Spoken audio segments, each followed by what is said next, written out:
Welcome to the Dream Council podcast. My name is Desmond Delaghetto, and I'm a part of the admin team for DreamCouncil.com. And this is episode 7 of Drive Council Radio. Today we'll be doing more of like a transition show since we've had a very long hiatus from our last podcast. As you may know, that there's been some host changes, and we'll be introducing you to our new host, which is myself and David Kong. Neil Cam has passed down the torch to me, and I am still producing the show, and I'll be hosting along with David Kong. And we'll also be talking about our plans going to eLive Pro as far as live streaming our podcasts, or even just recording them and adding some like visual content and stuff like that, and talking with more different guests and more interactive fun. But we'll be talking with A-Visionz, who helped run the KOF 13 tournament up at Power Up 2012, and he was also the team captain for Team Power Up during our 6-on-6 that we have in place of the 5-on-5 that Osiren and I were planning on doing up at Power Up. This is episode 7. We're back, and this is Drive Council Radio, the official podcast for DreamCouncil.com.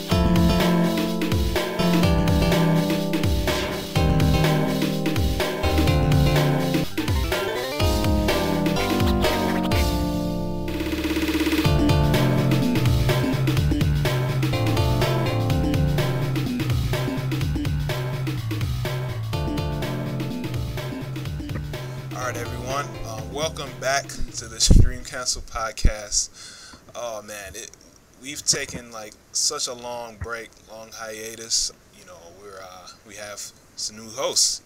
Neil Cam passed the torch down to me, and I have now a co-host by the name of David Kong. David. Hey, what's up, everybody? This is David Kong. But yeah, I'm really, really happy and excited to be a part of the podcast. As you guys might know, I'm down here in SoCal in LA, in the heart of the scene, I guess, in America. So, I'm really excited that I get to bring in a lot of the news from down here. And yeah, man, we're keeping it hype. Yes. This game is great. It's picking up a lot of steam all over the place. I'm very happy to witness it and be a part of it. And we also have on the line my man's Phil, aka A-Visionz, who helped run the brackets up at Power Up for KOF 13, Power Up 2012, which was in Ohio, Cincinnati, Ohio, in the middle of April. And he was also the captain of the Power Up team for our 6-on-6. How you doing, Phil? I'm doing great. Thanks, Desmond. Yeah, man, it was great to meet you up at Power Up. That was my first Power Up I've ever been to. And it was good playing with you.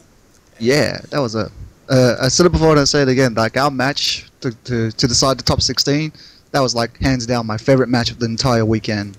Yeah, man, I'm still a little salty about that. Man. Man, blown up. Yeah. So A-Visionz, why don't you give us a little bit of background on like your history in the scene, like when you start playing KOF and all that? Well, I originally started playing KOF back in Australia. That's where the accent's from. Okay. I actually started playing KOF 95, and then I moved up to. I played 96. I played 97. I played the heck out of 98 because I still think that's the best KOF ever made. In my opinion. I mean, yeah. I think for the 90s it was 98. Yeah, and then 99 came out. I really didn't like 99, and then 2000, 2001, 2000. I really kind of fell out of the scene. I got seriously into Tekken around that time. Like I was playing Tekken Tag, and I was really serious about Tekken. And then when I saw the beginnings of 12, I was excited for 12, but then I heard all the feedback that 12 really wasn't a great game. So I kind of sat out on 12, and then I came back for 13. And now I'm back. I'm really happy I'm back. because KOF has always been like my first true love. Like I feel like I'm back home where I belong. That's awesome, dude. This is actually like my first KOF, so that's sick. That like I'm meeting everyone who's like been in the scene, seems like since forever. And it's just really, I mean, I'm so stoked that this game is as good as it is. I mean, I'm totally enjoying it. I can only imagine what it's like for you guys who have been playing this series for so many years, and finally, like, we're having this boom in the community overall. So yeah, like, how's you're from Cincinnati, Ohio, right? Like, how's the scene doing out there? The scene's doing okay. We got about 3 real serious players. And we pick up new we pick up new players pretty much every week. Like every week, someone else wants to play the game. Mainly because the game is just good to watch. Like I think so many games these days are like obsessed with comeback mechanics, and KOF is like your down and dirty game where basically you earn your win. Yeah. Like one of our most popular players right now is Action Hank. He got, I think it was 4th. He got 4th at Power Up. And he's been doing pretty well, like nationally. He's been traveling around, and one of my favorite quotes from him was, "If I lose in KOF, I lost because I was outplayed." Yeah, man, I totally feel that. Action Hank, he plays Robert, right? Yes, he plays Robert. I heard about that. I'm a Robert player myself. I'm like trying to find other Robert players to steal technology from. So I'll keep an eye out. It's funny. A lot of I keep on hearing like Robert doesn't get much love, but every time I go online, I'm always like fighting off these seas of dragon punches and fireballs. Hey, was Action Hank on your team, man? Yeah, he was on our team. Yeah, okay. He was 4th. He was after me. Okay, I remember now. Cool, man. But yeah, and yeah, he lost to, I believe it was Chris G. But he got 4th, which was really nice. Oh, cool. All right. Oh, why don't we talk a little bit about the little team battle we had, the 6-on-6? Oh yeah, I believe that the team battle was really good because we got a nice like group of people who really wanted to play KOF. So we had like we had Dandy J on team Power Up. We had Bala on team Power Up. A lot of people don't know, but Bala actually he actually used to live in Columbus. So we kind of adopted him. Yeah, Bala actually used to live in Columbus. And during a time when nobody was playing KOF. Oh, wow. I didn't know that. I knew that he had family there, but I didn't know that he actually like lived there. Because yeah, I remember when I heard about him being on a team, I was like, what? What? It seems a little rigged. I'm like, oh man. Come on. But in your defense, you guys got a Banana Ken who's been killing it. Yeah, we did have a solid little team. You know, we had Banana Ken, Humbag. He's a good player. Zerp is pretty good. Yeah, Zerp is pretty good. Yep. Who else did I have, man? Greats. Yeah, he's a decent player. I like his style and his gameplay. I think I was kind of like one of the worst players on my own team, man. You know, but yeah, I'm glad I had that unit, man. I don't know, dude. I just still think Bala was just like the freaking like just the man for y'all, dude. I was like, man. Yeah. But that's just Bala. Like he's a machine right now. Dude. Yeah, man. That is just Bala, man. Like it's crazy. I see him every week, and now it's just like it's getting kind of ridiculous. You know, it seems like it's almost like he has like the Infinity Gauntlet or something. You know, just like can't be beat. He's unlocked all the gems. Yeah, and I had to play him last, dude. Like I'm like, God. Yeah. Like my chances of winning are like 1 in 1 million or something like that. So I was like, you know what? I'm just gonna try my best. You know. And I was out.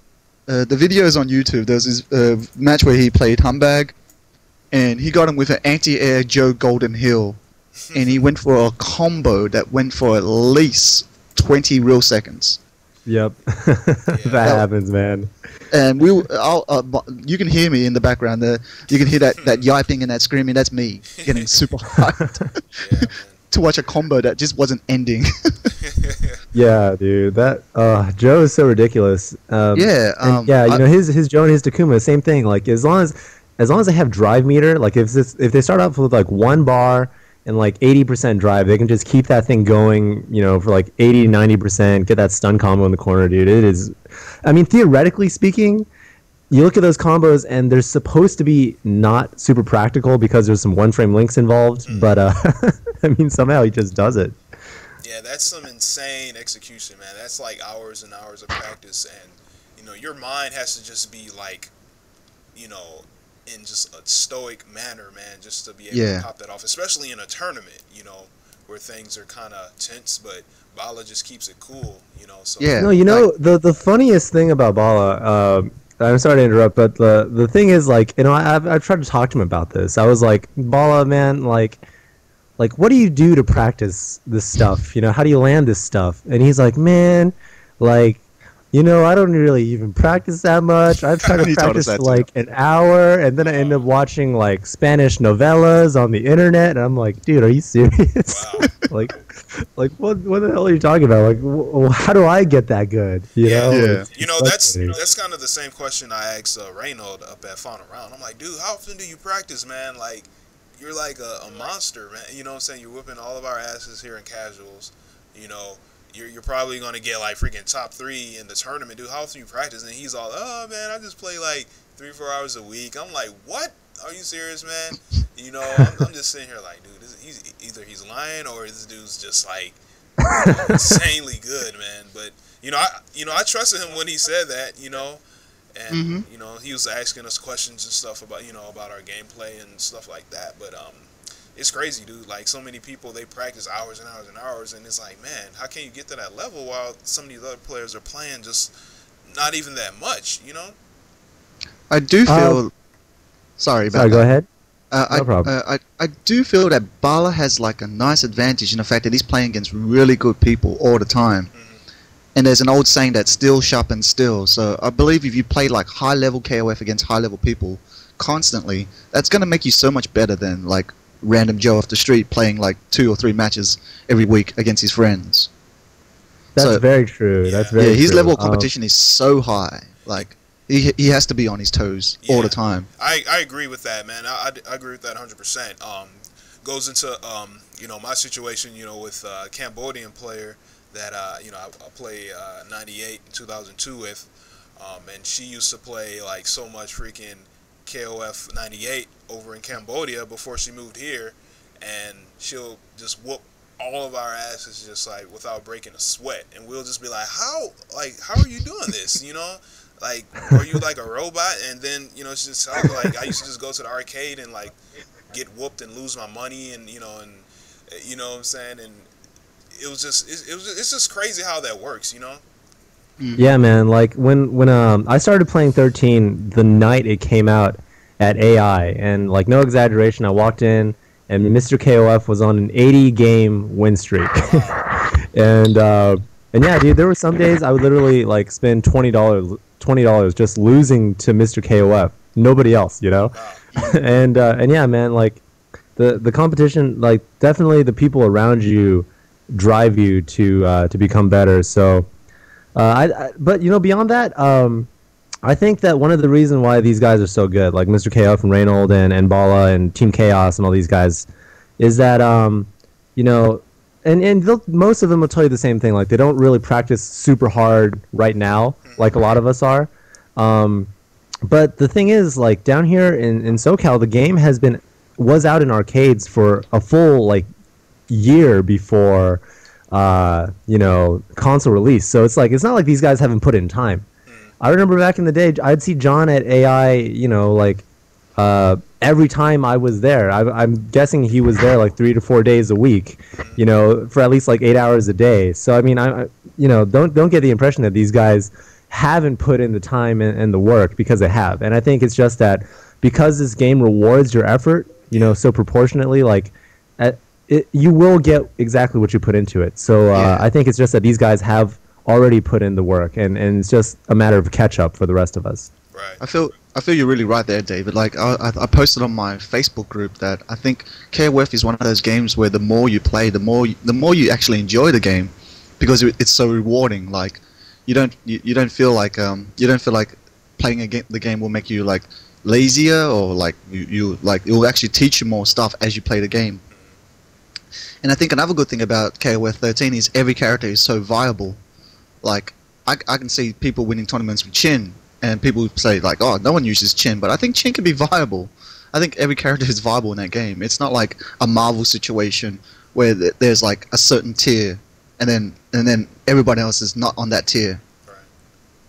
Yeah, that's very true. I mean, the balance is amazing so far. I mean, like my first fighting game was Street Fighter 4, to put myself on blast a little bit. I was an 09er, you know, and you know, I played T-Hawk in that game, and some matchups were just like why am I even wasting my time on this? You know, like it just felt so unwinnable in certain cases. Of course, I'm pretty much talking like a total scrub because I was, but yeah, I mean, KOF, you know, I don't think I've ever gotten that feeling. It's just that everything feels so fluid and dynamic, like, and the defensive options, you know, like the fact that you can guard cancel roll and guard cancel CD in any situation, no matter what the matchup is. I mean, that really does level the playing field a lot, I think. Yeah. But you know, even with that said, there are still, I think, definite tiers in the game that we're starting to see more and more.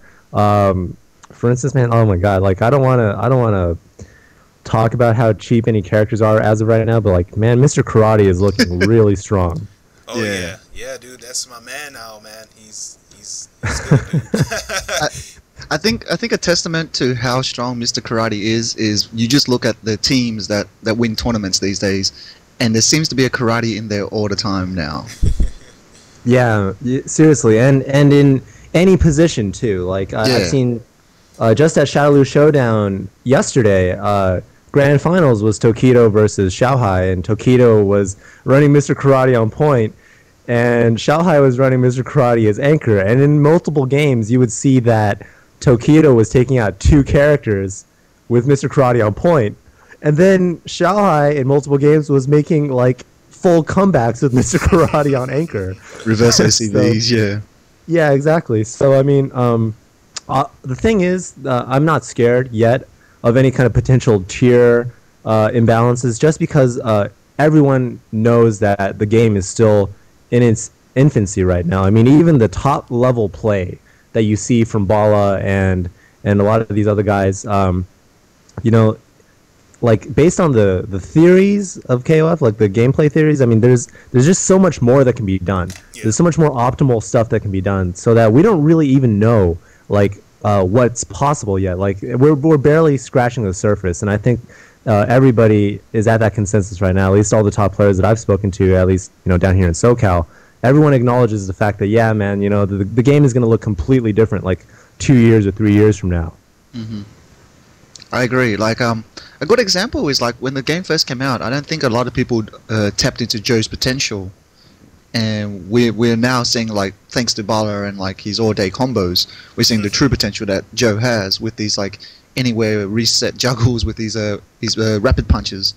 And another example was Leona. Like, I love Leona, like, since like KOF 96, and a lot of people was calling her low tier, and I was like, I don't believe she's low tier. I just believe she needs meter. And I started seeing a lot of people started running Leona even on point, and that was really surprising. Like, Bala was like opening up people with Leona on point. So I truly feel like as people tap deeper and deeper into the game, we're going to see so many more like new characters come out and really showcase what they can do. Yeah, I can't wait. Totally. I can't wait to see that, man. I can't wait to see which like teams are going to be like, you know, top and popular, you know, in that span of time. And I do agree when you're talking about Leona, you know, how she needs meter. I do feel that certain characters work a little differently or have certain options, you know, a little bit more open to them when they have meter versus when they don't. And you have to play them a little bit more differently. It's not like they outright suck when they don't have meter, or even when they do. I mean, yeah, you know, every character does better with meter, and I think that, like, the whole Leona thing, honestly, like, I think that totally 100% came from that tier list that Bala, Oscar, and Romance made a few months back, where she was, you know, I'm not sure if you guys saw this, but it was like a graph, right? Yeah. And like everyone else was above like the x-axis, and then Leona was like by herself, like way at the bottom. So they just really tried to emphasize like how low tier they thought she was, and I think a lot of them. I mean, I've talked to all three of them, and I think all three of them have changed their opinions since then. As of right now, yeah, I mean, Leona is looking very middle of the road in terms of what she can do.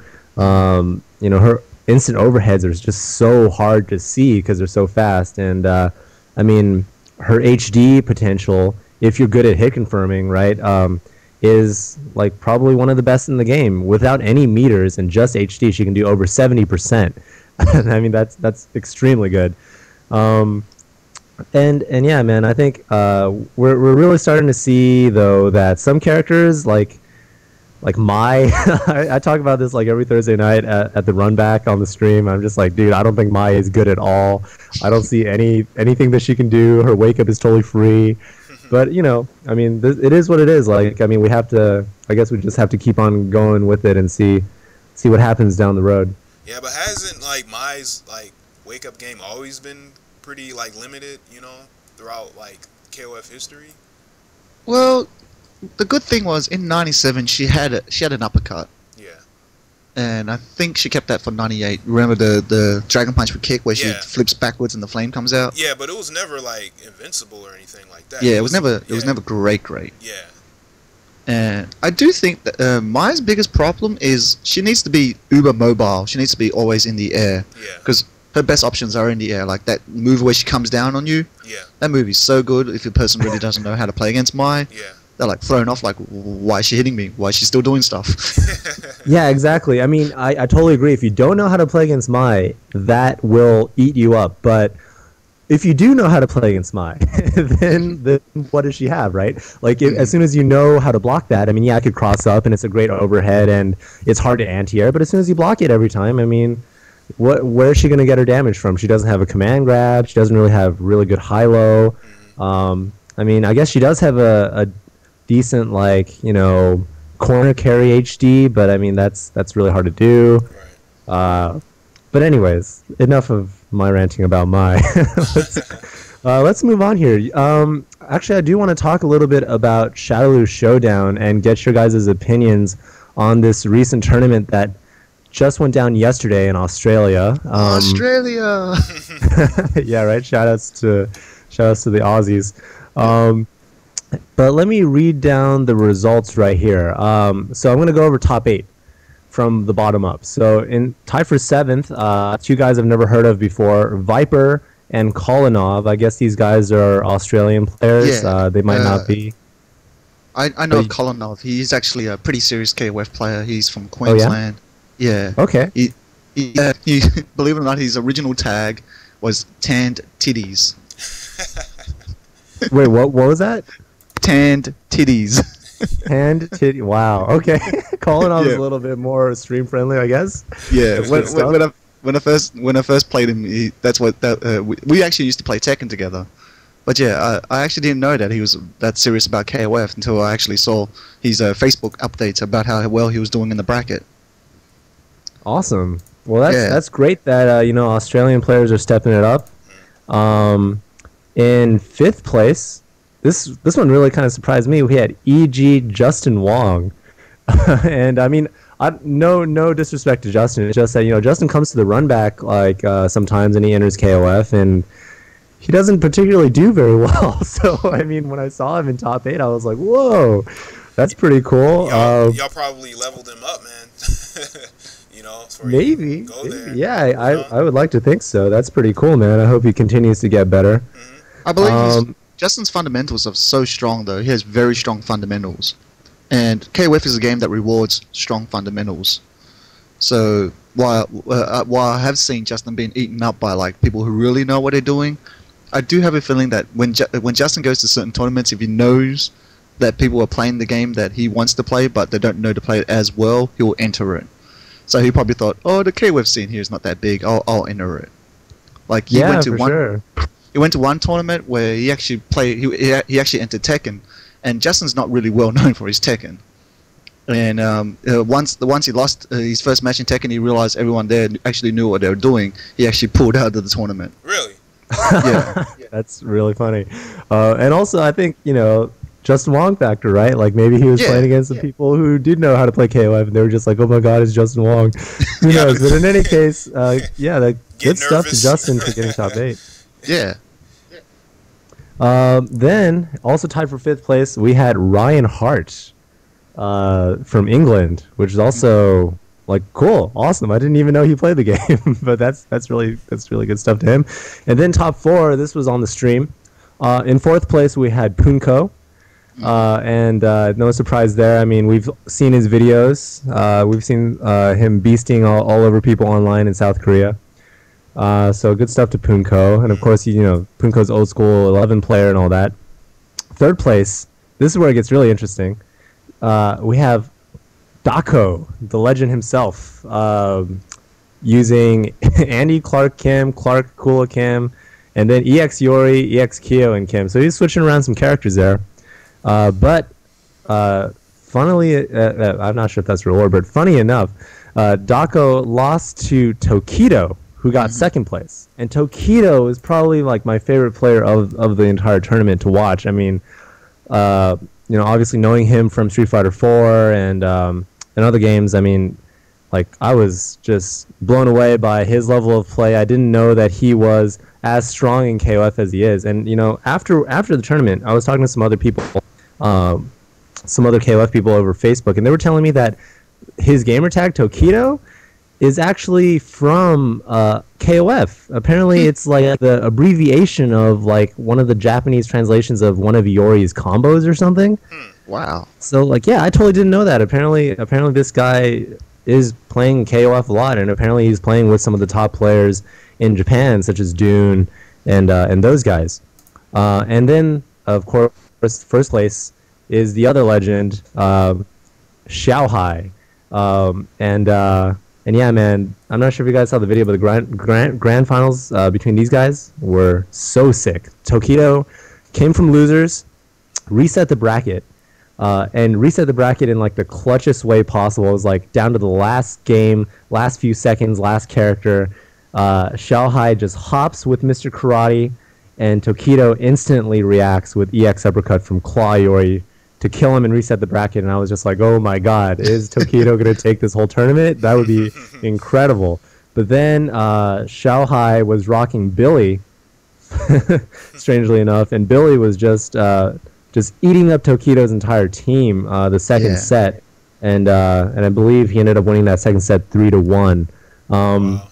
Yeah, what do you guys think of the results here? Anything unexpected?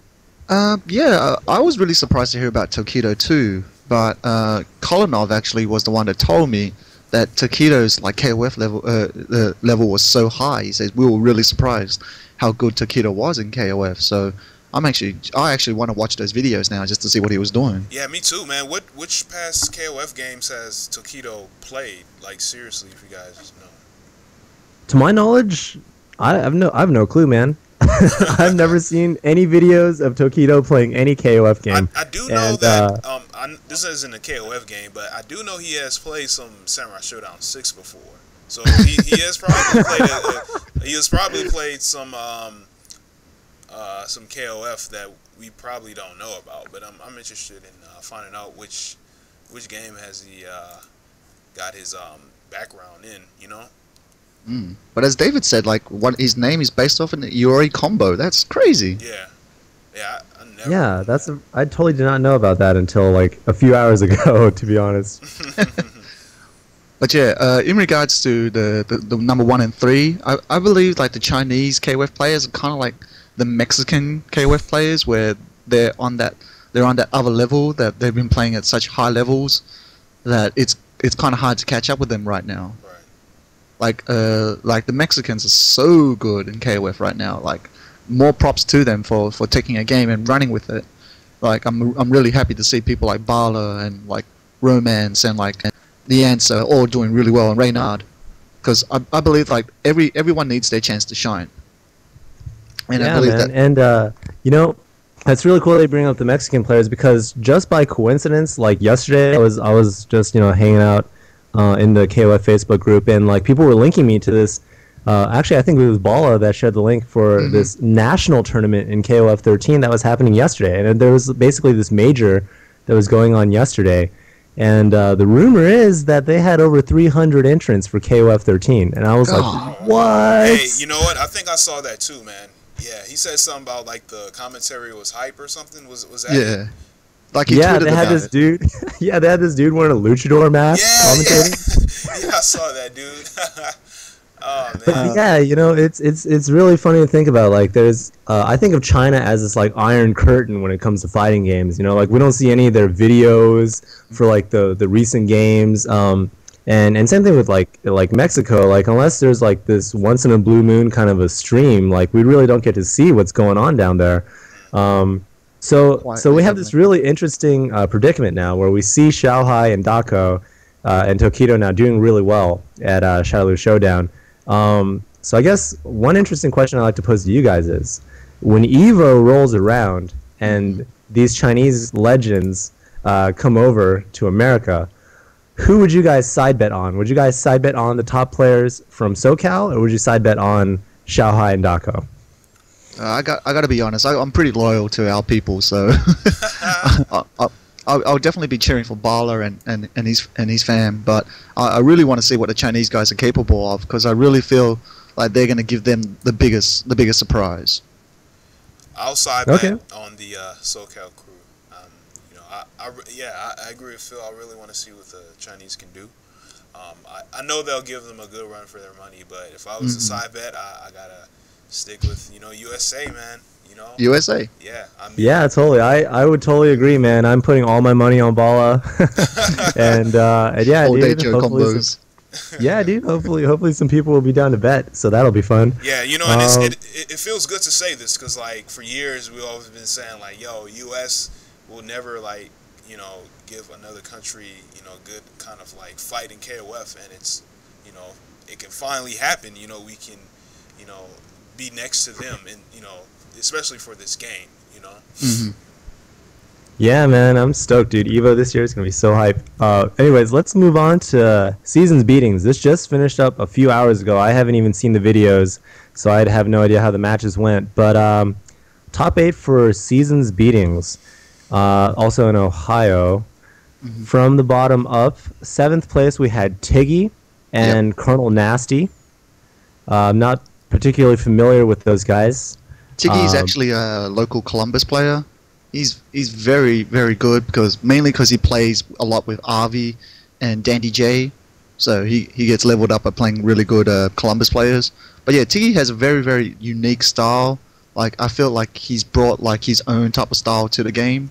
Like I always like playing against him because I feel like he's cooler as one of the better coolers I've played. Yo, was he at Awesome. Power Up? Yeah, he was. Did he play in the KOF tournament? Yeah, I think he actually didn't do that well in the tournament, in all honesty. Okay. But I think that's mainly because of the matchups. I think he got a lot of matches against people who he didn't know what they were really doing. Oh, I see. Man, I'm so jealous of anybody who gets top 8 in any American major, because they get EVO points, man. Like I need myself one of those EVO points. I don't want to be playing against some beasts like the first round. Come to Ohio. We actually had 2 events in a row. I'm going out to Chicago in a couple weeks, so we'll nice. see what happens out UFGT? there. Yeah, will you be there? Yeah, man. Phil? See, I was actually thinking of going, but then I was like, I don't know, money. But then I saw that dive kick game, and now I want to go. Dude, that game looks so godlike. Even if I totally lose in the KOF tournament, like my new goal in life is to become the dive kick champion of the world, dude. Like there needs to be like a DLC, like with Yuri doing her dive kick. Oh, that'd be awesome, dude. Just have like DLC characters from every other game with, like a with their own female dive kick. kicker. Oh, that'd be awesome. It would just be like Dive Kick Central. But yeah, and everybody would still have the same move. Anyways, moving on here, we got tied for 5th place. We got Galleon, who I believe organizes Seasons Beatings. And he uses Robert, so that's interesting. I'll definitely have to check that out. Yeah. And then also for 5th place, we had Dash. I'm not very familiar with Dash. Do you guys know who he is? Dash is actually Nash, who was at Power Up. I think it was 16th. But yeah, he's actually a very big Columbus player too. No, not Columbus, Awesome. Cleveland. Nash is from Cleveland. He used to play Tekken, but yeah, I saw him play KOF at Power Up. Man, the Ohio's stepping up. That's good stuff. Yeah, I know, man. And yeah, then top 4th place we had Zerp. Of course, everyone loves Zerp. He's putting in work. He's literally going to every single tournament. Like I met this dude in NorCal Regionals, and I was like, dude, what are you doing out here? I thought you were from the East Coast. He's like, yeah, I got a lot of frequent flyer miles or something. And that's funny. I had to That's funny because when I met him up at Power Up, I thought he was from NorCal or whatever. I'm like, yo, man, you from NorCal or SoCal? Like, no, man. I'm like, oh, you from the East Coast? That was surprising for me, man. You know, and he was also at Final Round, Spaz Final Round as well. I didn't get a chance to talk to him. Putting that work in. Yeah, that's good. Yeah, man, and it's been paying off. You know, he got top 8 at Civil War last week, and yeah, 4th place at Seasons Beatings. Not bad, man. And look forward to seeing more from Zerp. I think I put this bracket to Power Up. Ooh, on blast. What'd you say? Good stuff. Man. Good stuff. Yeah. What'd you say? I put Zerp in the losers bracket in Power Up. Oh yeah, dude. Oh, it was kind of a funny moment. Yo, call him out. I was doing a Clark combo, and I usually not drop that combo, but I did drop the combo. And he walked away from me as I dropped the combo, and then he realized I dropped the combo, and then I walked forward and killed him with a standing B. Oh yeah. Oh wow. Yeah, he did kind of like have some bad luck at that Power Up. I mean, I did as well. Never drop the stick, man. Never drop the stick. Exactly. You gotta learn the hard way. It was funny, man. Me and him was talking after, like, you know, we got eliminated, dude, and we were just so like distraught, man. We were just sitting there, dude, like we were just like thinking about life decisions and stuff like that, dude. Like, man, ironically, you both shared the fact that you were both like put in bad places by me. Yeah, dude. Like you took me out, man. I'm sitting there like, man, I traveled all this way, dude, and like, come on now. But hey, that's how it goes, you know. So I mean, hopefully, if you go to UFGT, man, you know, we can run it back, you know. Mm-hmm. And we'll see how the cookie crumbles, you know. I look forward to it. Cool, man. Yeah, man. I'm definitely looking forward to it. That's going to be sick. Right above Zerp in 3rd place, we have Mr. Dandy J. Of course, known for his excellent guides. I definitely want to check this stuff out. It says here he used Mr. Karate, Billy Huajai, and then also Mr. Karate Joe Benimaru. So that's all looking pretty top tier. Yeah. Looks like he knows what he's doing. Yeah, that's some strong characters.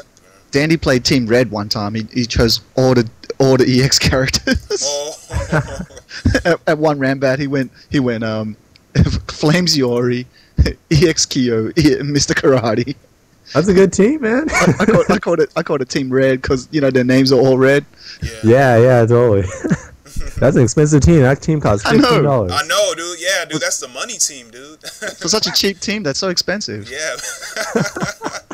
Oh, cool, man. All right, in 2nd place, we got Banana Ken. Mm-hmm. And then the winner is Combo Fiend. With Maxima. Yeah, man. I think he also switched it up. I think he used Vice for a little bit and switched out Maxima. But yeah, Maxima, Ralph Takuma, man. That's the team that he likes to run with. Dude, I see him play pretty often down here. Actually, one of my training partners is his training partner. So, like, I know a little bit about his playstyle and all that. I haven't really gotten to play him at all, but Combo Fiend, like, out of all the top players who traditionally have not been playing KOF, like, he definitely has earned everyone's respect down here in SoCal. Like, he has been putting in work. He's been, you know, he came into the scene pretty humble, not like, hey, I'm Combo Fiend, I'm here to rape all of you, you know? Like, he's really practiced, and he's really stepped his game up, so mad props to Combo Fiend. Yeah. Yeah, what do you guys think of this top 8? Especially, he has, man, he's sticking with Maxima. You know, I'm glad people are, you know, getting success, you know, as far as tournaments and stuff in this game by sticking with the characters that they feel comfortable with, that they don't have to, like, pick a certain character, you know, to excel or to be successful. So all props to Combo Fiend, you know, for sticking with, you know, the characters that he's sticking with, you know. Yeah, a good. I think that's like what I mentioned before. How every character is pretty viable. Like he's using Maxima, and Maxima over like most other characters. Ralph over Clark, and Takuma over Mr. Karate. I think that's a pretty good statement. Like you don't need to tear it up to win in this game. Yeah, it's all about you. You know, it's all about how you play and you know how you manage. You know, against other. You know, like I actually see Mai's name a couple of times in the top 8. Like Tiggy was using Mai. I think Nash uses Mai. So yeah, maybe, man. These guys will have to prove me wrong, but yo, Takuma is cheap as hell. I don't know what you guys are talking about, dude. Yeah, I recently discovered the so awesomeness of Takuma myself. Oh my god, dude, he does 400 damage off of a command grab with no meter in the corner. Like, why? Why does he do that? I love the fact that he's Zanritsken, EX Zanritsken is an anywhere juggle, and he gets it after like a twin charge back forward kicks. Yeah, man. 1, 2, jab. Dude, and some of the cheap stuff that we're starting to see down here, like I host a session every Tuesday, and I have a lot of players come through, some Team Chaos guys and whatnot, and dude, some stuff I'm starting to see with characters like Takuma. You know, Takuma's stand jab gives him frame advantage on block. What? So it gives frame advantage, right? And a lot of characters have this. Ness Kyo has a lot of moves that give him frame advantage, etc., etc. But what I'm starting to see is like, dude, this is new cheap stuff. Like, you do the blocked normal, instant hop into whatever, right? Like for Takuma, like instant hop D, and that's basically a block string, as far as I can tell. Like a block string into a hop attack. So I mean, this stuff is messed up. Yeah, it's cheap. So just keep an eye out for that kind of stuff, man. Like I hate fighting against Takuma, but I'm so stealing that. Yeah, man. I mean, standing C. Yeah, dude. Well, standing A actually. Oh, standing A. Wow. Yeah, the thing about Takuma, which I found out, is like his biggest like disadvantage that I've like experienced is that, you know, he doesn't really have any kind of like fast reversal. You know, only when he has his freaking Neo Max, man. You know, yeah, is that you have to watch out when he's on the ground, because like I've been swept to the heaven so many times by that. You know, that every time you know I play a Takuma that has, you know, all his meter built up. You know, I'm just okay. He can do that Neo Max if I, you know, guess wrong, you know, on his wake up. So. Yeah, but Takuma is so viable at the beginning too. Like, I recently found like a 75-80% combo with him with just 2 meters and full drive. Yeah, man. Scary stuff. Scary stuff. I'm like, you're my lead. You're not supposed to be getting all this juice of so little meter.